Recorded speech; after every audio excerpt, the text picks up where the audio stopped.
Good morning to all. So today's point of discussion is Faraday's laws of electrolysis. Now Michael Faraday was a great worker of electrolysis and he proposed two laws for electrolysis. So let us see one by one. So first of all, Faraday's first law.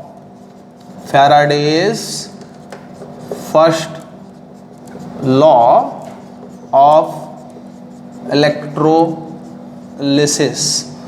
Now, in order to decompose any electrolyte, we need to pass electricity through the solution of that electrolyte.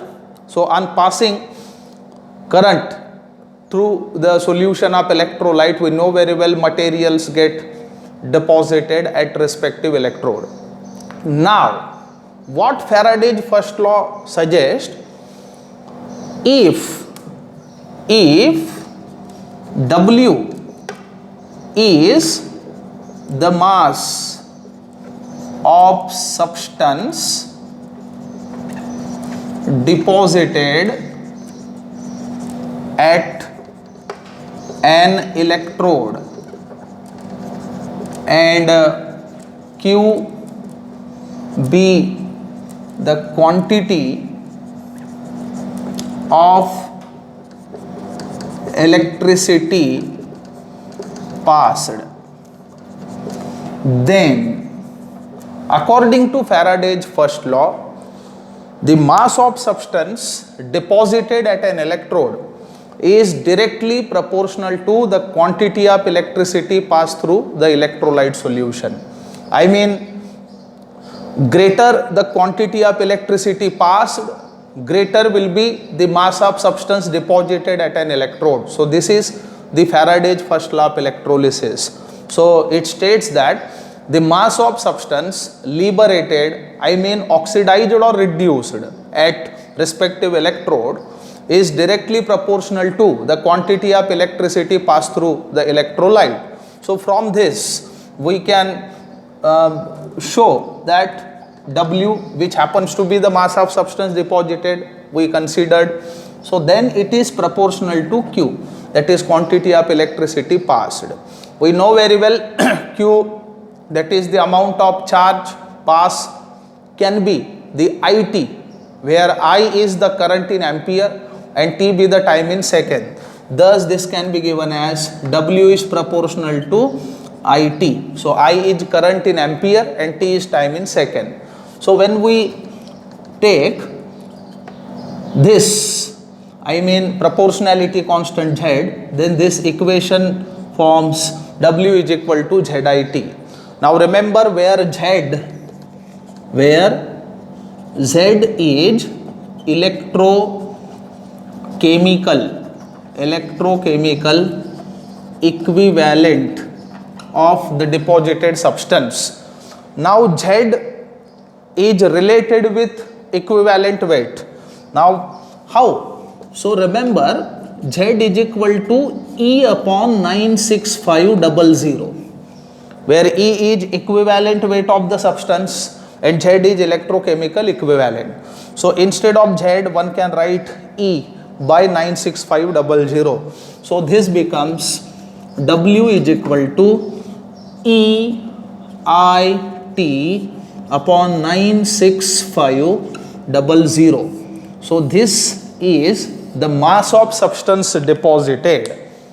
So by knowing equivalent mass of the deposited substance, current passed in amperes and time for which current has passed, one can calculate the mass of substance deposited. So this was the Faraday's first law.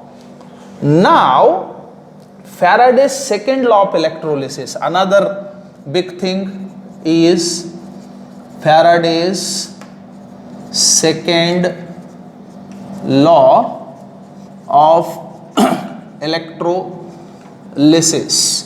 Remember, Faraday's second law is applicable only when electrolytes are arranged in series or connected in series. For example, one can consider such type of assembly. This is supposed to be a beaker which consist of electrolyte, say AgNO3, and electrodes are immersed in it.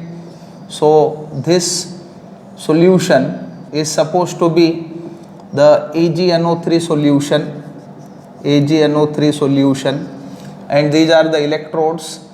And meanwhile, in another beaker we consider another electrolyte, say copper sulfate solution, and electrodes are immersed like this. So these are supposed to be the electrodes. One can use metal electrode right here. So this is CuSO4 solution. Now connection of these two electrolyte must be in the way that the quantity of electricity passed should be the same in both electrolytes. When we connect these two electrolyte solution, then definitely the amount of electricity passing through both electrolyte will be the same. Now right here at this electrode, deposition of silver is expected, and at this electrode deposition of copper is expected. And now whatever electricity we pass will be the same in both electrolytes, and only under such conditions Faraday's second law is applicable. So what Faraday's second law states, when same quantity of electricity is passed through different electrolytes connected in series, then the weight of substance deposited at respective electrodes is directly proportional to their chemical equivalents. So chemical equivalent means equivalent mass or equivalent weight. Thus one can say that according to Faraday's what? Second law, weight of silver deposited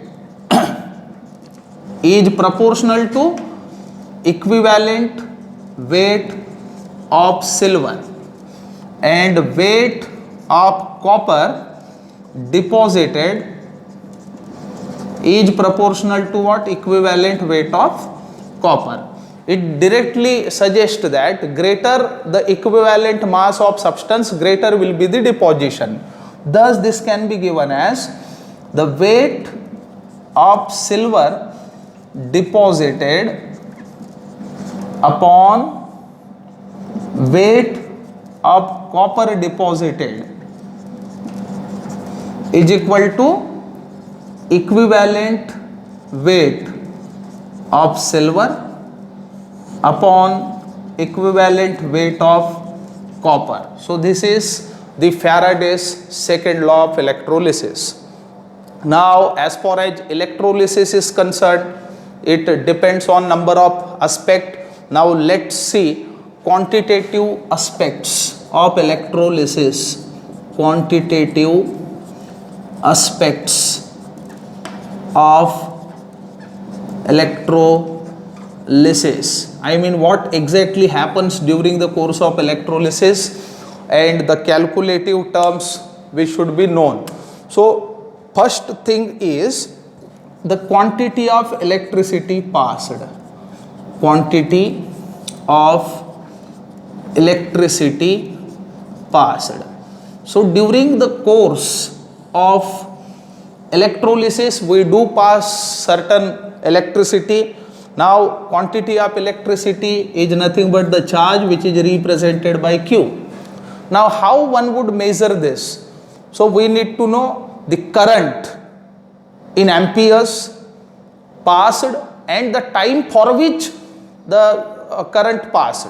Now product of current and time gives quantity of electricity passed. Thus Q is equal to IT. Remember, I means current which is expressed in amperes, and T is the time which should be expressed in seconds. So product of current and time gives the quantity of electricity passed. Then second thing is the number of moles of electrons passed during the course of electrolysis. Now to calculate the number of moles of electrons passed, we need to know the quantity of electricity passed exactly.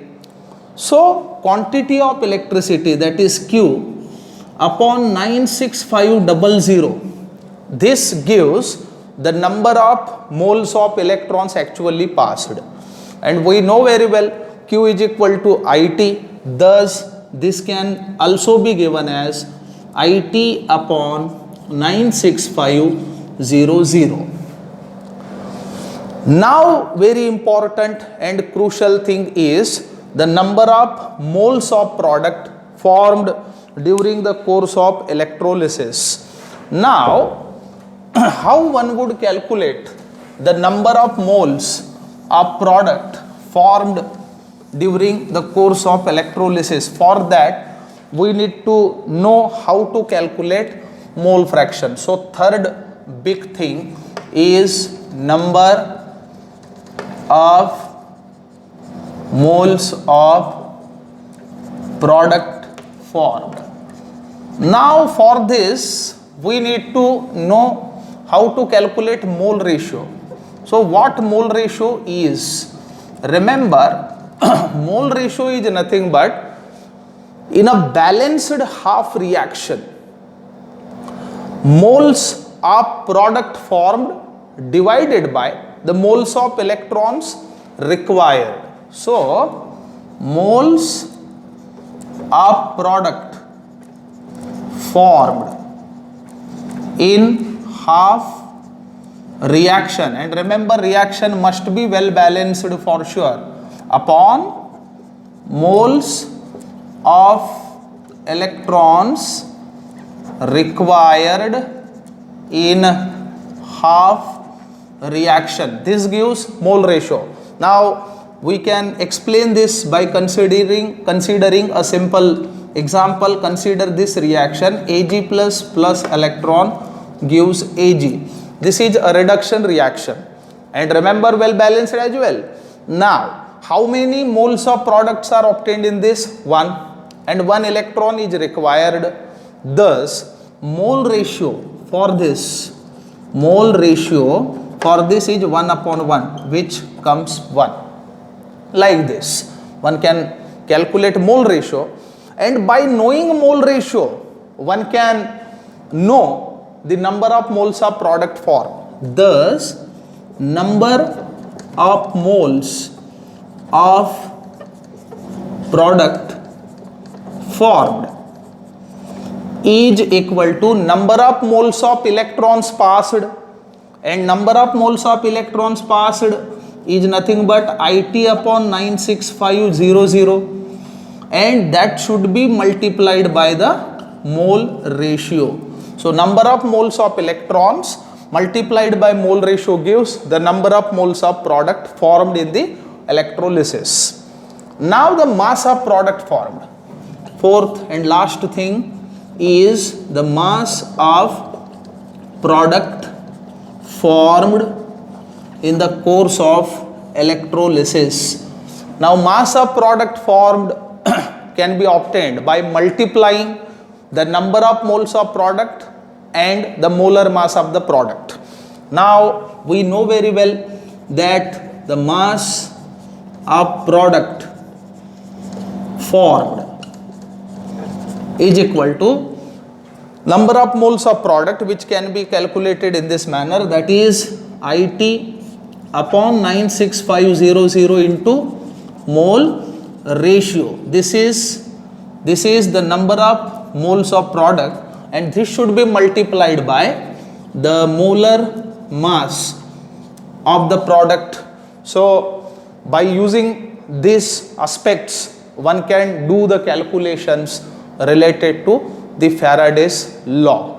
Thank you very much.